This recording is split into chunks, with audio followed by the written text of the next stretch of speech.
Let me ask about a different, broader kind of speculation. Just before the financial crisis of 2008, a lot of people had taken on mortgages that they couldn't afford. And there were some investors who said, there's a great housing bubble, and found complex financial instruments to bet against the housing market, to bet, in effect, that a lot of people would not be able to pay their mortgages.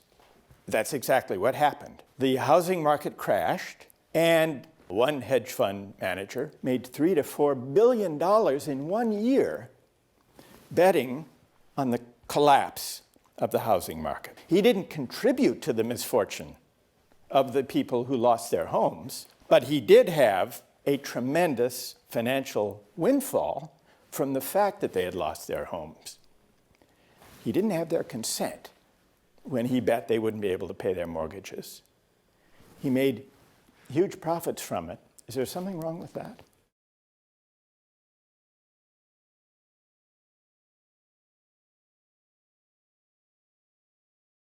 Is there something wrong with that? I don't think so.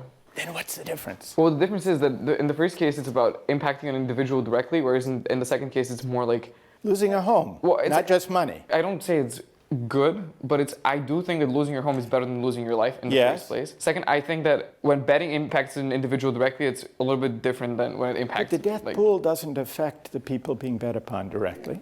It does impact you directly in a way. Someone is betting on your life. Chances are they don't even know about it, most of the celebrities. But I still think that when it's collective, it's different. I don't know. Think about Nicole. the situation in which this speculation arose. You know, like this is somebody who's in the financial industry. They know that the housing market is going to collapse. And instead of doing something about it, what did they do? They said, no, I will speculate against the housing market. How is that not morally objectionable? That's not necessarily true. They could have told people about it and still profited from it. And they may not be betting against the people who are losing their homes, but rather betting against the people who are creating the systematic How do you feel failure. okay with yourself having profited off of that? But I still wouldn't make it illegal in a way. I don't know. I think that it's most certainly morally objectionable. The fact that somebody is standing to make a lot of money off of the collapse of the housing market might be a signal to all of us that the housing market's about to collapse. Really, we should be looking at the regulators that look the other way and these complex financial policies that nobody understood in the first place. I think it's wrong to place all of the blame on this investor that profited from it. There are books that have been written about how to profit from an impending crisis. But why would you want to profit from an impending crisis? Because of the recognition that people are systematically creating failure and that you're trying to change something. There's this one economist, everybody laughed at him when he continually went on business networks saying, look, right now we're headed for a crisis. You should listen to me. People laugh at him because the majority had this different perspective. They were being greedy. They wanted to continually profit from these bad mortgages. Whereas someone who was trying to help others... Exactly, and so do you not think he would have been listened to better if there was a regulation in place that actually stopped everyone from speculating against people keeping their houses? But we shouldn't fault him for profiting. The outcome of this is so detrimental that in this case it is absolutely acceptable to prevent speculation. It's like speculation in food markets that can cause widespread hunger and poverty. But don't you agree that you can usually only see that after the crisis has occurred? Well, he clearly didn't. Well, he saw it, but when there's a majority who is seeing, hey, this looks good, like the economy's booming, it's a bubble, but like people don't know that. He probably went around saying, listen, crises are coming. But do you think making money off people's misery, do you think the act in itself is morally wrong? What I'm fine with is him warning other people to try to improve their lives by looking past what seems to be a growing economy and benefit from something that they see is going to happen in the future that's negative. Forget about the house market. Making money off people's misery. People are suffering and you're making money with them, regardless if it's speculation or anything else. Are you fine with that morally? This is my question. You can't just say you're profiting off of people's misery. You could say you're profiting off of the mistakes of bureaucrats and... No, but the outcome is misery. I find it objectionable in a way, but I don't understand how his actions are harming people. Would it make it better if he suffered too, if everyone just suffered?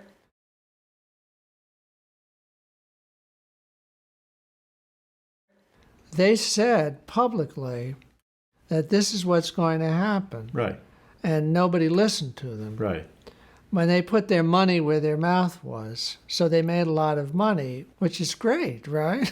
Because it's a lesson you can lose your shirt in a crash, but it's also a lesson that if you're very careful, you will see the crash coming. And then you'll be rewarded, even though you'll be despised as a naysayer. But betting on the misfortune of others, is there anything wrong with that? No. No, what you're betting on is the mistakes made by the investors who created the bubble. Nothing you do hurts the investors who lose their shirt. Thriving because other people are suffering is a bet that leaves blood on your hands. And so would you say that that was the case in the bet against the housing market? The customers were abused Sure. at the expense of the people they relied on for their investment advice. Which is a separate... That's a fraud. The people who are taking the other side of the bet are like the messenger saying things are out of line. Mm-hmm. But are they the murderer? Okay, well, they're not the murderer. Right. But you said still they had blood on their hands. It feels like there's cause and effect. If people perceive that, and you live in society as a person who made a lot of money in that circumstance, are you sure you don't have blood on your hands, that you just took an innocent bet? I want to try to isolate the moral consideration, even where you were not the agent of the misfortune. I'm not seeing the person speculating against the housing bubble as someone who is gleeful about people losing their homes. They are saying something is unsustainable in our economic structure. And saying so by shorting the housing market might achieve some social good. Well, there could be some preventive resistance to the formation of the bubble. Sometimes I think it's very easy to say, well, what social value is provided by people making bets?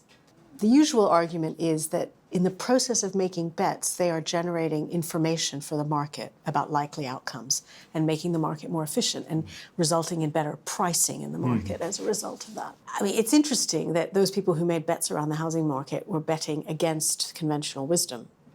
And in some ways you think, if only more people were doing that, the prices would have adjusted and we would have had a better chance of anticipating the collapse in the market. There would have been less of a bubble? There would have been less of a bubble. So that's why I hesitate by criticizing that behavior. I think the trickier question is who should have paid for the consequences of it, and who should have been bailed out.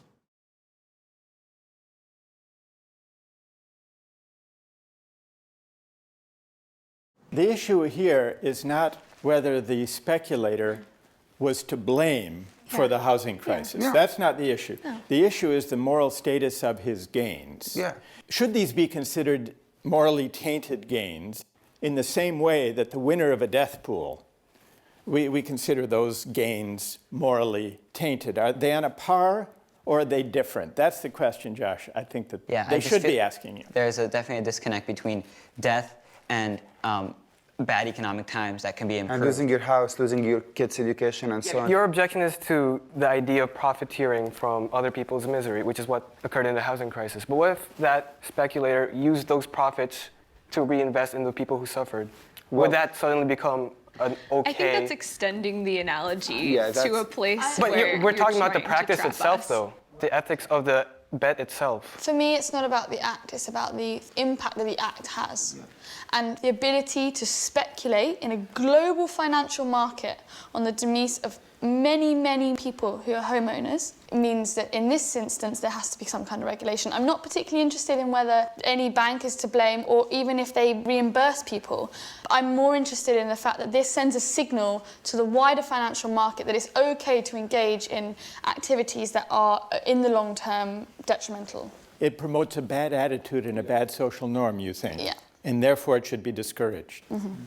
Using loaded phrases like making money off of other people's misery, I see that as a bad way to approach this argument, quite honestly.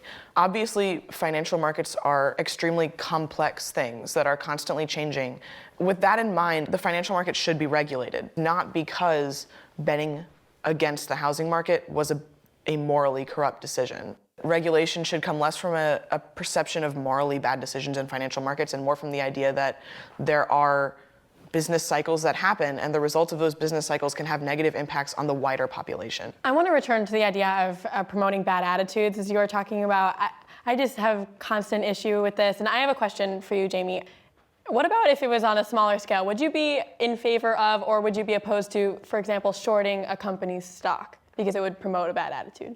I don't think that's really promoting a bad attitude. It's just as much as one company will falter, it's for general efficiency of the economy just as much. I disagree with that because you're still hoping that somebody else and a whole group of a company of people will fail. Naturally, in a competitive economy, failure occurs for general productivity's sake. So in the case of shorting a company, I don't think it's directly comparable. You have to sacrifice something to increase the general welfare. So in this case, you're sacrificing the well-being of one company to increase the general economic well-being. But he might not be sacrificing anybody's rights or, in his attitude, be devalidating somebody's rights. Yes, you might be rooting for financial ruin. However, I believe that the fully public benefit of a more competitive market enabled by shorting of financial markets and financial firms is a reasonable benefit. But I'm willing to engage with it for a strictly public benefit. A strictly private benefit, Walmart just making $300,000 because somebody they could easily replace just happens to get knocked off by a heart attack, that's not okay. Death pools because some person that you really want to die just happens to die, definitely not okay. But if you can note a sincere public benefit, then that's a different story altogether. But if there was a public benefit, you would be okay with shorting a housing market?